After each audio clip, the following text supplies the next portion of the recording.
রহমত, মাগফেরাত আর নাজাতের বার্তা নিয়ে আবারও চলে এলো পবিত্র মাহে রমজান। এ মাস আত্মার পরিশুদ্ধি ও তাকওয়া অর্জনের মাস। এ মাসের প্রধান ইবাদত রোজা রাখা, যা ইসলামী শরীয়তের একটি গুরুত্বপূর্ণ স্তম্ভ।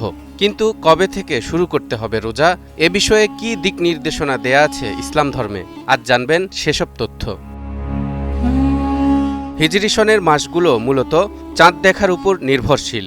তাই এবারের রমজান মাস কত তারিখ কিংবা কোন দিন শুরু হবে তা আগে থেকেই নিশ্চিত করে বলা সম্ভব নয়। কাজেই শাবান মাসের ২৯ তারিখ দিবাগত সন্ধ্যায় চাঁদ দেখা প্রমাণিত হলে পরদিন থেকে রোজা রাখতে হবে। অন্যথায় শাবানের ৩০ দিন পূর্ণ করার পর রোজা রাখা শুরু করতে হবে।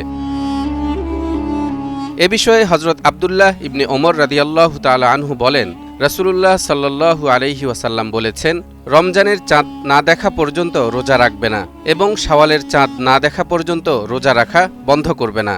যদি চাঁদ দৃষ্টির আড়ালে হয় তাহলে মাস ৩০ দিন হিসেবে গণনা করবে।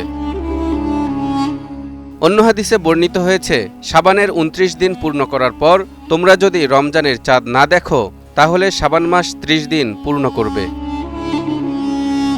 তবে চাঁদ দেখা না গেলে শাবান মাসের ২৯ ও ৩০ তারিখে রমজানের রোজা কিংবা অন্য কোনো নফল রোজা রাখতে নবী সাল্লাল্লাহু আলাইহি ওয়াসাল্লাম নিষেধ করেছেন। নবী করিম সাল্লাল্লাহু আলাইহি ওয়াসাল্লাম বলেন, তোমরা রমজান মাসের ১ দিন বা ২ দিন পূর্ব থেকে রোজা রেখো না। তবে কারো যদি পূর্ব থেকেই নির্দিষ্ট কোনো দিন রোজা রাখার অভ্যাস থাকে আর ওই দিন উক্ত তারিখ পড়ে যায় তাহলে সে ওই দিন রোজা রাখতে পারবে। তালহা ইবনে রেজা, নিউজ 24।